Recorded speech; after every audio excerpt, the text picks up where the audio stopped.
see where these experts and reporters who get paid to do this see where the top 25, under 25, see these young players at. Starting at number 25 here. I'm going to go through these kind of fast because there's 25 of them, so I'm going to try to get to this as fast as possible. We have Collin Sexton at 25.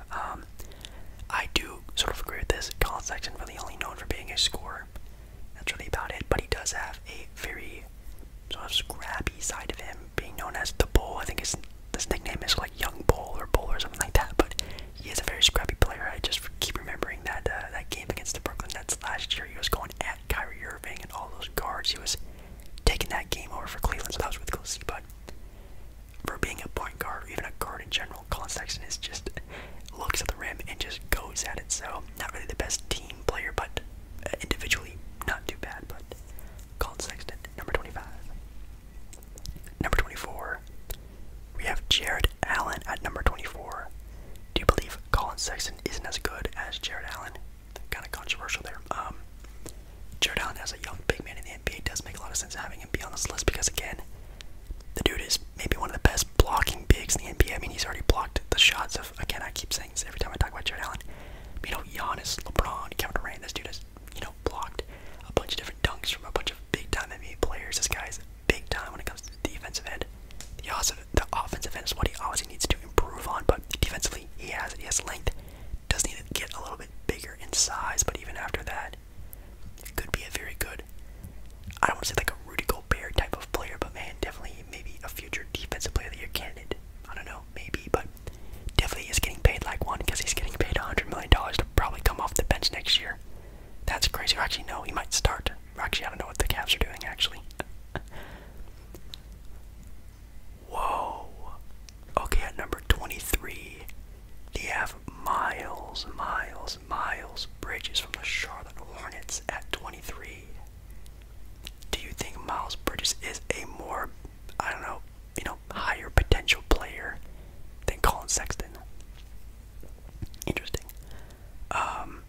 Definitely a good player. Definitely has that sort of two-way capability. Hasn't really shown it a whole lot yet. Definitely the offensive side is what we've really seen a lot of. Miles Bridges has definitely improved his jump shooting ability, which is amazing. Obviously, every player in the NBA who's a wing needs to be able to shoot at least sometimes, but crazy dunks and highlights from Miles Bridges as well. But man, over Jarrett Allen and Collin Sexton, that's kind of controversial. I don't know how I feel about that.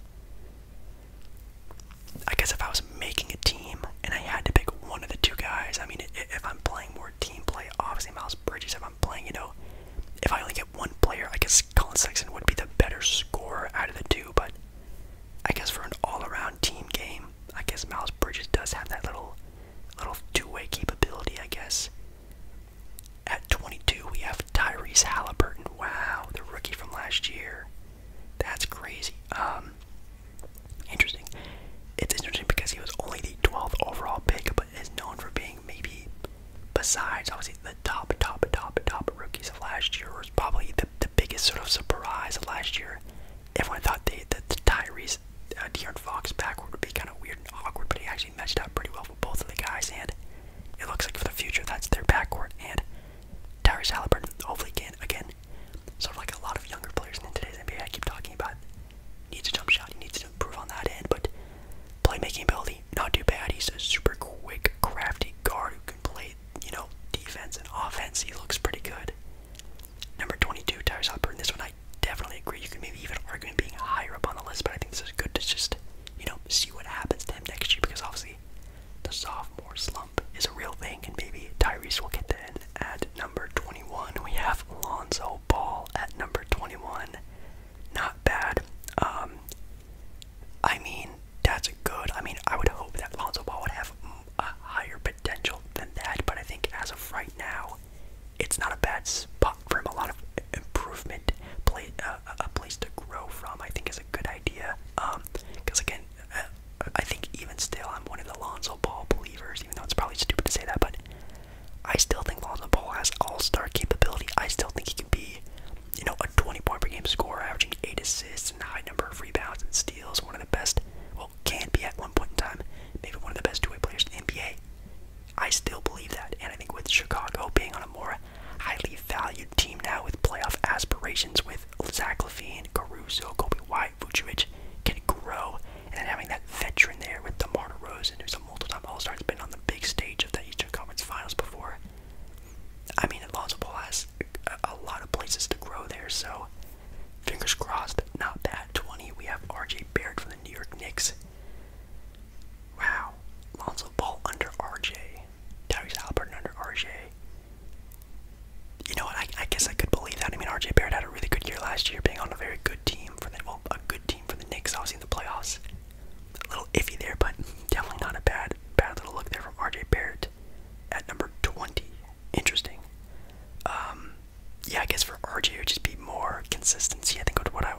to see from RJ, and then if he just became even just a better all-around scorer, you know, a little bit smoother on the jump shot, a little bit easier to get to the rim, if he just added a little bit more to his game, that's a very dangerous player for the future. Number 19, we have Jaren Jackson Jr., and that's very low for Jaren. And I've been a pretty decent fan of Jaren. I think he does have a lot of upside, but man, after he came back from his injury, definitely has not been the same player. Let me tell you that. I mean, at one point in time, he looked like I'm not trying to compare these players. Don't get me wrong, but he almost had some flashes of like Anthony Davis, where he can be a 6'10" big and can control the ball, shoot mids, shoot threes, be a defensive monster. He looked really good, but ever since he came back from his injury, I haven't really seen a whole lot of that. So hopefully, again, with a fully healthy offseason, can get right back into it and be that sort of, again, like 20 point per game, 10 rebound type of guy, alongside of John Morant, because they're definitely going to need it in Memphis. At 18, we have John Collins. Why do I feel these guys are so low? I don't know. I mean, if I'm being honest, I would take Jaren over John Collins, just because, again, length and defensive capability, I would take that edge over with Jaren, just my own opinion. But John Collins on offense definitely is there already, with averaging nearly 20 points per game, being a pretty deadly three-point shooter, especially from quarter threes. Oh my God, can definitely get up there, dunk on pretty much anyone in the NBA. So, number 18, that's pretty interesting. I mean, as long as he can stay healthy, just as long as Jaren can. I mean, they're going to be very good power forwards, probably be all-stars, honestly, at that 4 spot, that's for sure. At 17, we have Anthony Edwards. At number 17, I am really interested to see who's ranked above him, because Anthony Edwards, in his rookie year, averaged over 20 points per game and was basically the best player in a Timberwolves uniform with Karl Anthony Towns out. Like, dude, he was the best player on that team. Like, that's crazy. He played every single game, I think, last year. He's definitely a two-way capable type of player. I mean, this guy looks like already an all-star candidate, maybe in his 3 years, 4 years in the NBA. I think you could really argue that for sure, man. That's crazy. I don't know. I think maybe at some point, he says here, he averaged 24 points per game, 5 rebounds, and 3.5 assists over his final 36 games in the NBA. Dude, like, that's, I don't know. I need to see who's ranked above him, because that's actually insane. Oh, actually, dang, this is a good player. At number 16, we have Jamal Murray, which I feel like Jamal Murray has been in the NBA for like 7 years and is still somehow under 25. Like, that's so crazy to me. Dang. Yeah, so it goes Anthony Edwards, then Jamal Murray at 16. That's interesting. I mean, if you're starting a franchise, I guess, yes, I would rather have Anthony Edwards, but I guess if you already have an established team, of course you're going to take Jamal Murray. That dude is a killer. We all saw, at least I hope we all saw that crazy playoff performance he had in the bubble, or scoring over 50 points, scoring insane, especially from three-point land. Dude, that dude, when he gets in the zone, man, he's almost as good as the best of them. Lillard, Steph, wherever you want to put up there, man, he can be really good from a sniper three-point spot, that's for sure. In 48 games in 2020, 2021, he averaged 22 points per game, 40% from threes. That's pretty crazy. Again, injury is kind of the big thing for him, obviously coming off an ACL injury. I think he's not even going to be back till probably like halfway through this season anyway, so, knock on wood for both those guys. I'm not going to jinx them, but, Anthony Edwards looks like a pretty healthy player, looks pretty strong and sturdy. If he can keep that up, man, who knows, maybe Anthony Edwards should be up higher on this list. Number 15, we have Brandon Ingram at 15 from the New Orleans Pelicans. That's pretty interesting. I mean, obviously he is an all-star, that's for sure. In 2019, 2020, he scored 24 points per game with 58 true shooting percentage, which is obviously very, very, very nice. I think that was his all-star year. I think it was. And then last year, obviously the Pelicans didn't have that great of a year, and yeah, neither did Brandon Ingram, that's for sure. But, I keep saying this, a trade might be in the works. I think getting a player who can score more on the perimeter, be more a perimeter facilitator for Zion Williamson, will help that organization out a lot more than just having a good talent like Brandon Ingram. So, I mean, I don't know, like Bradley Beal, Steve McCollum. I mean, if Damian Lillard decides to leave, some crazy trade that goes down where another team just wants a lot of depth or something like that, I think Brandon Ingram would find himself somewhere looking really good. So, not bad. Ingram over them. I think Ingram should be over them. That's not a bad spot for Ingram. Let's see. Ooh. At number 14, we have Deandre Ayton at 14. Ooh, man. I mean, if we're talking about, you know, who I want in the playoff series, I'm taking Ayton because we all saw Ayton, man. That dude was almost looking like an all-star caliber center in the playoffs. That dude was going up against Jokic and Davis and had to worry about Giannis. Like, that was an insane run that he had to go through, that's for sure. But DeAndre Ayton at number 14, definitely not bad. I mean, this dude is I'll guaranteed a lock for averaging probably a double-double for his entire career. He's going to be having multiple, maybe 2+ block shots a year, game. Sorry. Ayton's also only 23 years old, so like he definitely has a lot more room to grow than like a Brandon Ingram or like a Jamal Murray player who's been in the league for a little bit longer. But man, that's crazy. I think so far that little group is okay. I mean, again, Anthony Edwards, I still feel like he's kind of low for some reason. I mean, then again, I guess he is just a scorer. Jamal Murray is a little bit of a facilitator role, obviously playing point guard, but man, that's tough. And then Ayton, yeah, Ayton, man, he looks insane. Ooh. At number 13, they have OG Anunoby. OG Anunoby. Is that too high? Am I crazy to say that's too high? Maybe. I'll say this, it's too high, but not because I don't think he's that talented. I just don't think we've seen that potential from him yet. I think he does have it in him. I think it could be that good. I mean, everyone always compares him to like a young Kawhi Leonard. And honestly, if he turns into a Kawhi Leonard type player, that's really good. But I think that's too high. I think he had last year was a really good year for him, and he averaged I think about 15 points per game. He's 24 years old. He's definitely looking pretty good. The fourth year he averaged 16 points, 5.5 rebounds, 1.5 steals as well, shooting nearly 40% from 3, which is just pretty crazy, not gonna lie. So it's good, but I think it might be too early to tell. I think he should be lower than probably all these players. You know, Ayton, Murray, Brandon Ingram, I think he should be lower than all of them. I think he has good upside, don't get me wrong, and if he does turn into that, of course, that's amazing, but that might be a too close to call type of play. I don't really like him being up that high. At number 12, we have one of my favorite players, Swipe the Fox, De'Aaron Fox at 12. Not bad, of course. I'm pulling through for a De'Aaron Fox All-Star spot this year. Maybe, I don't know. I'm just hoping and crossing my fingers for that. De'Aaron's gonna be good. He's gonna be good again. It just all comes down to the rest of the Kings players, and I hope that Tyrese has a good year. Davion Mitchell, hopefully he has some sort of breakout year coming off the bench. I have no idea. Actually, they're going to run a small ball lineup like Portland does where they have 3 guards in there. I have no idea, but going to be very interesting to see that. At number 11, we have Michael Porter Jr., Mr. 200+ million now. He just got a contract extension for 200+ million. Wow, that's crazy. I think for me personally, I am taking De'Aaron over him just because, again, what I've seen from De'Aaron is just more than what I've seen from Michael Porter Jr.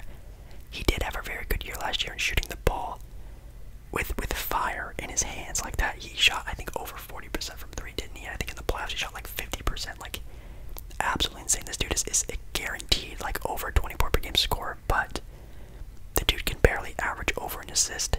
The dude definitely picks and chooses when he does want to play defense. If that mindset changes for him at some point in time in his career, which I think it will, he's going to be maybe one of the best players in the NBA. Like, dude is 6'10", he can score from anywhere, he's super athletic. If he can just get a little bit more of that all-around game, plus definitely a lot more on the defensive end, that's definitely pretty scary. So I guess they're sort of betting on him growing into that, but I think I would still take De'Aaron Fox over him. Now we're in the top 10. Number 10, we have Jaylen Brown. Again, one of my other favorite players in the NBA.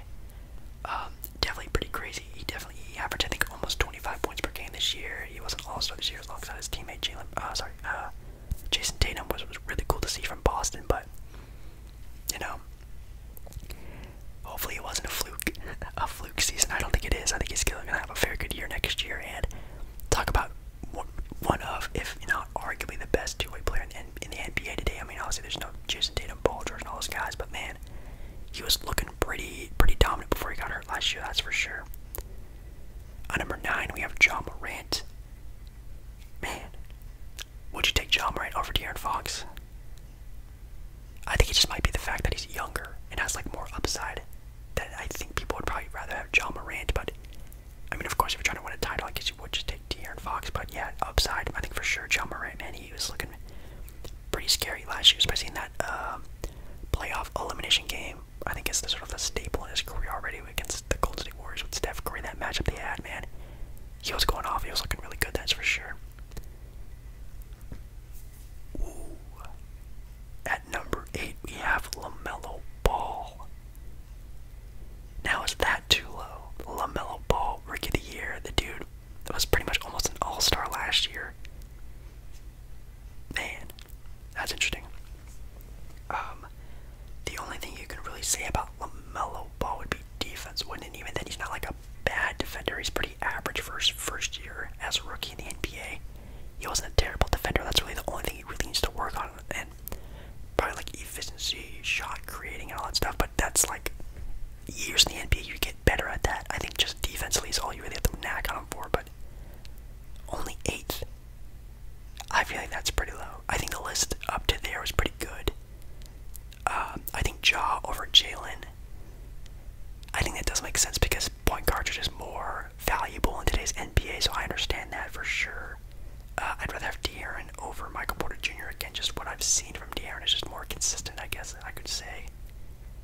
But man, LaMelo Ball at 8, who is at 7? Shai Gilgeous-Alexander is at 7. Okay. Would you rather have Shai or LaMelo Ball? Oh my god, that's tough.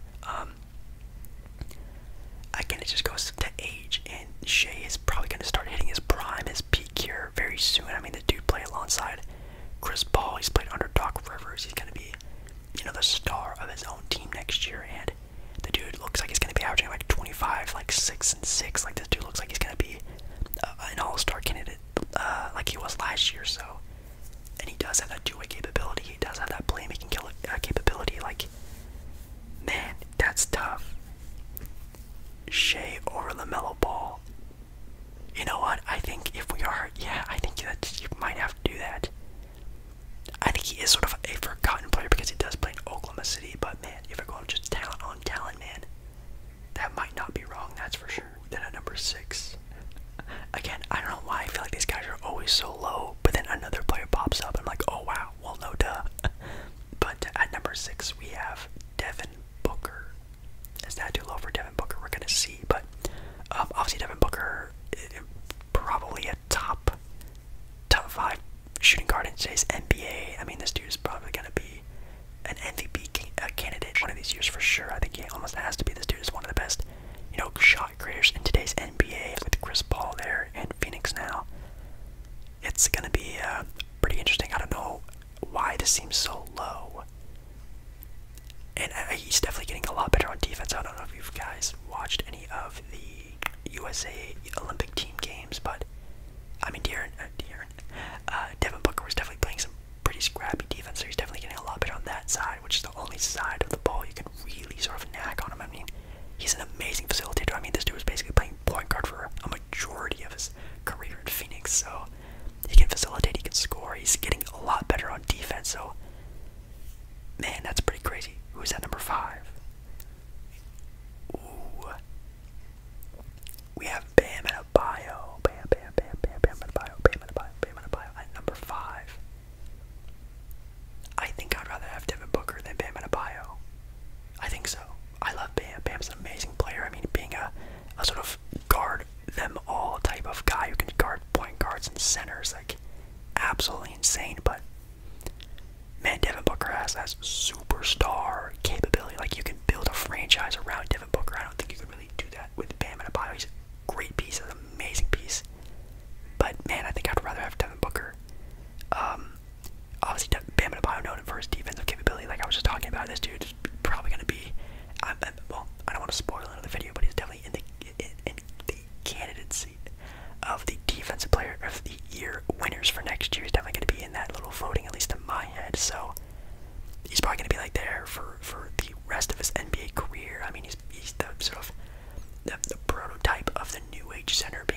guards of today's NBA. He can try to guard, Giannis Antetokounmpo. Like, he can almost do it all, and that's really amazing to see that. But I think I'd still rather have Devin Booker. No offense to Bam. I love Bam and the Bam fans out there.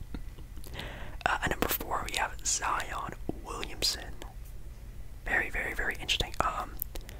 I remember when people were arguing that Zion was the number 1 player to sort of build around if you were going through a rebuild or something like that. Sort of the best youth guy out there, but you got to take into account injuries and injury prone. And apparently he just had another surgery on his foot, which, if you're Zion, you have just your athleticism. That's who you are. You're just an athletic player, and if you don't have that, if you keep getting these injuries on your legs, dude, it's gonna wear and tear you down. I mean, look like Sean Kemp or players like Amari Stoudemire, where they just kept getting knee injuries and leg injuries, and then it just couldn't really pan out. So, knock on wood on that. Not trying to jinx him or anything, but man, I think that's a good spot for him. I think again, if he was, an entirely fully healthy player. I mean, of course, Zion is like a 27, 28 point per game scorer. He can shoot like 60% from the field. Absolutely insane. He's a great, very underrated facilitator as well.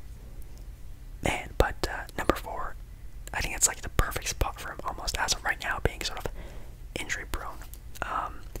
Number 3, we have Trae Young. We have Ice Trae Young at number 3, and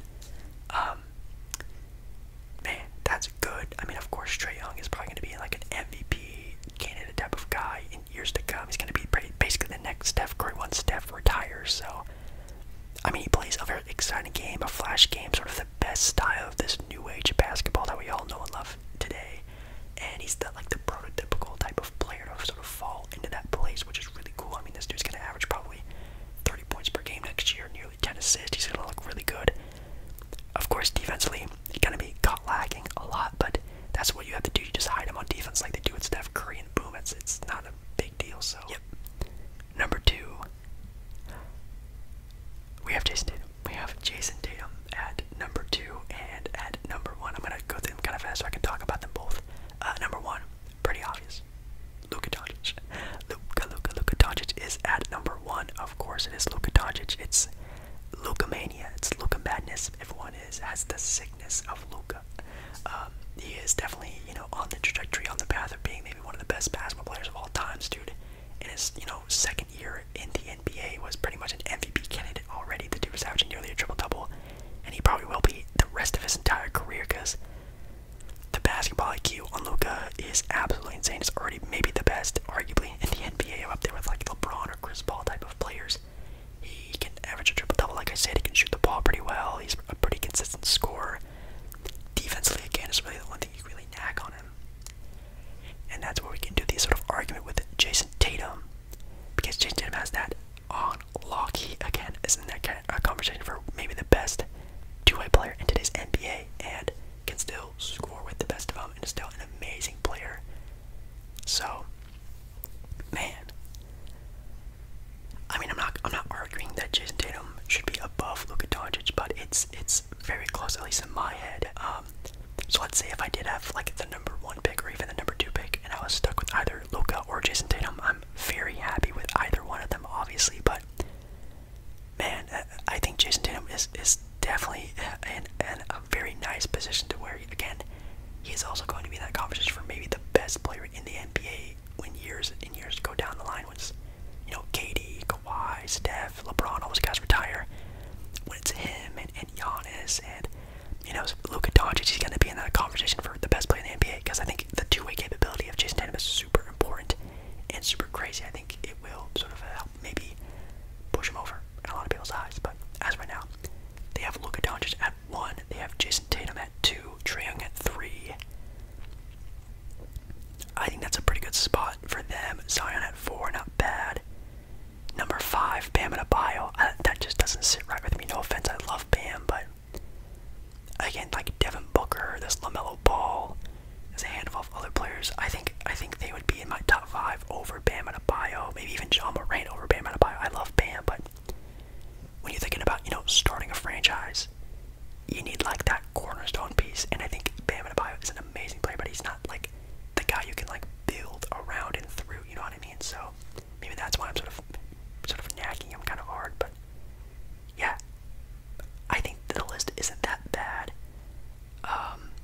let's see. I think LaMelo is too low. That's for sure. I think Deandre should be above some of the other guys, definitely over Michael Porter Jr. That's for sure. I think OG Anunoby is a little too high. No offense. I think that's a little too much hindsight, too much potential looking for OG. But definitely let me know down in the comments what you guys think about the listing.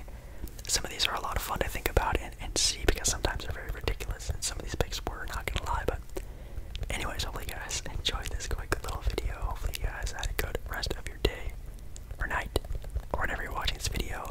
Again, thanks to Jay, and I'll be seeing you guys in the next video very, very, very, very, very, very, very soon.